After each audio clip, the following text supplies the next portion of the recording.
cuando la montaña lloró. Lo que les contaré a continuación, sucedió en la aldea Los Esclavos, Cuilapa, Santa Rosa, a principio del año 1995. Yo, trabajaba en la bodega de la planta hidroeléctrica Los Esclavos, y vivía en la colonia del Linde. De mi trabajo a mi casa únicamente nos separaba el puente colonial por un lado, y por el otro lado el puente de construcción moderna llamado Baltasar de Orena. Como les decía, a principio de ese año, esta aldea comenzó a ser temor de una secuencia de sismos, cada vez más alarmantes. Así pasó el mes de enero. En febrero, se escuchaba rumores de diferente clase. Se decía que en ciertas partes la tierra se había abierto y que salía humo, y en otras partes que se sentía caliente. Esto en cierta forma era verídico, lo que pudimos constatar un día cuando el subjefe de la planta y otros compañeros de trabajo, hicimos un recorrido, por toda la presa y la planta hidroeléctrica. Afortunadamente estos terrenos no estaban afectados. La colonia del Linde, tiene al frente una montaña, la cual en su cima se encuentra una cruz, que es adornada cada 3 de mayo, en el día de la Santa Cruz, que por supuesto la escalamos varias veces. A un costado la atravesaba una carretera que conducía a un lugar llamado Las Ánimas. Esta colonia cuenta con una cancha deportiva, lugar donde después de la jornada de trabajo siempre jugábamos hasta cansarnos entrada la noche. Estando en el trabajo y a causa de los sismos, los comentarios llegaban y cada vez de mayor trascendencia, a tal punto que los operadores del embalse en la casa de máquinas, decían que a eso de las 10:30 para las 11 de la mañana, miraban una luz a un costado de la montaña, luego que miraban a una persona de baja estatura a la par de la luz, radiante como el sol. La gente comenzó a llegar cada vez más a ese lugar, que por cierto decían que miraban la luz. Ni lerdo ni perezoso, un día sábado, me armé de equipo campestre, entre ello, un par de binoculares, un libro y frutas. Le hablé a varios amigos, para que me acompañaran, pero en ese momento ninguno quiso acompañarme. Ese día a eso de las 10 de la mañana, me dirigí al embalse. Todo estaba silencio. El operador me indicó el lugar. Después de hablar con él, caminé por largo rato a un lado de la toma que conduce el agua al dique. Llegué a orilla de un barranco, en ese lugar solo un abismo con una profundidad considerada, y de unos 500 metros de distancia, me separaban de la montaña. Coloqué el primer binocular sobre una roca grande, apuntando a la montaña. El segundo binocular lo colgué en mi cuello, recostado sobre un árbol. No perdía momento de visualización sobre el punto donde se decía que salía la luz. El tiempo transcurría y cada vez más mis esfuerzos se desvanecían. Pasó la hora, y todo decepcionado regresé con el operador. Cuando iba de regreso, encontré un montón de gente, unos arriba de un árbol, otros en la sombra del mismo. Al pasar por donde estaban me hicieron bulla. Hice el menor esfuerzo por no verlos. Me decía: mire, mire, la luz. Todo chiviado, llegué con el operador, quien me dijo: ¿qué pasó? ¿No vio la luz? No le dije. Esto le decía cuando de pronto, me volvió a decir: mire, mire la luz.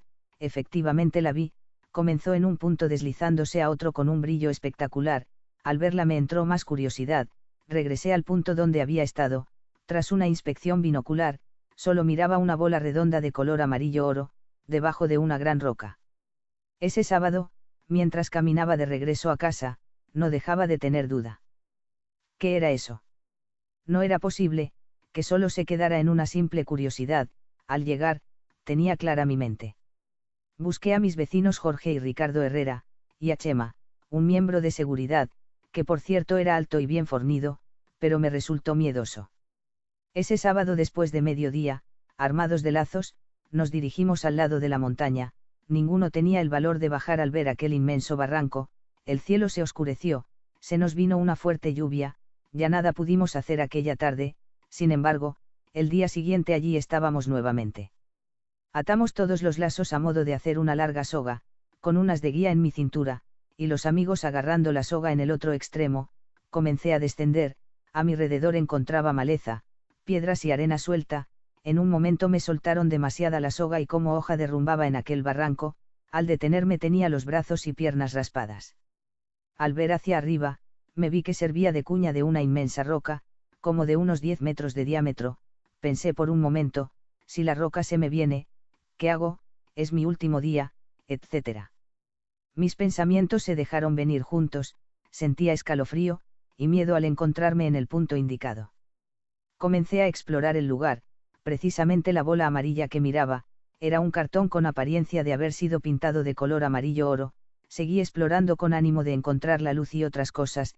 A un lado de la roca encontré que en la tierra habían pedazos de vidrios formando una especie de colchón, que los convertían en espejo, que al pegarles la luz del sol, ésta se reflejaba en ellos, lo que cobraba vida en los minutos de rotación de la tierra. Con ayuda de mis amigos, volví por donde había bajado. Al estar salvo, les conté el hallazgo. Mientras tanto les había gritado que había encontrado pedazos de oro y que los llevaba conmigo, con tal de que me subieran rápido. Cuando esta travesía ocurrió había mucha gente observando, puesto que era la hora en que aparecía la luz.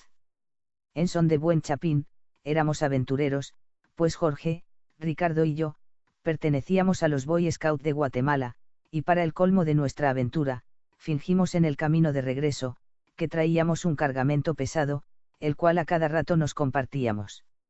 Yo, tenía un pedazo de bronce bien pulido, que mi padre había trabajado en un torno y que lo guardaba en su caja de herramientas. Se lo saqué y lo enseñaba a la gente. Decían que habíamos encontrado oro, pero el comentario creció más, cuando sucedió lo siguiente. Los sismos continuaban. El día domingo siguiente a nuestra aventura, al amanecer, el cielo se encontraba despejado, un poco de frío por la estación en que nos encontrábamos. El día transcurría y con él varios microsismos. Al llegar la noche, me dirigí a darme una ducha, cuando en eso, de repente salí corriendo, a causa de un temblor. Al rato que pasó, procedimos a la cena familiar. Nos sentamos en el comedor, el reloj marcaba las 8 con algunos minutos, todo estaba tranquilo, hacíamos comentarios y oíamos en el radio que los temblores se habían extendido por todo el departamento de Santa Rosa.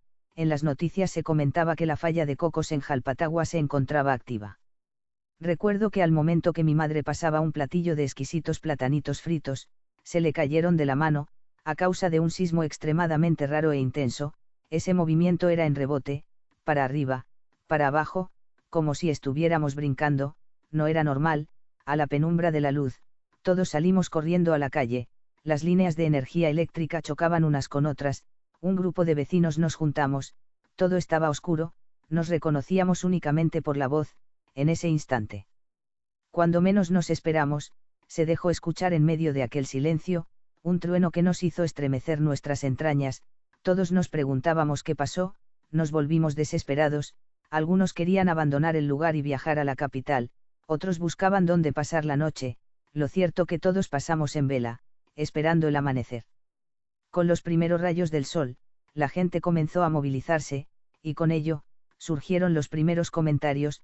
Aquel lugar donde yo había estado un día antes, se derrumbó, la carretera que por ahí pasaba desapareció, todo fue a parar al río, a una profundidad de más de 500 metros, la luz desapareció, así como los comentarios. Hasta mis amigos y yo desaparecimos, pues por coincidencia, Jorge y Ricardo se vinieron a trabajar a la capital. Chema, el de seguridad, lo trasladaron, y a mí me salió el traslado para oficinas centrales del INDE en esos días. Hoy en día las personas que conocieron de nuestra travesía, nos dicen, que como encontramos oro nos venimos del lugar.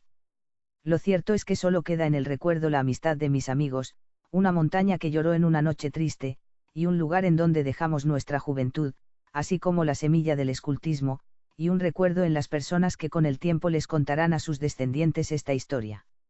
Vivido y escrito por J. J. Albo.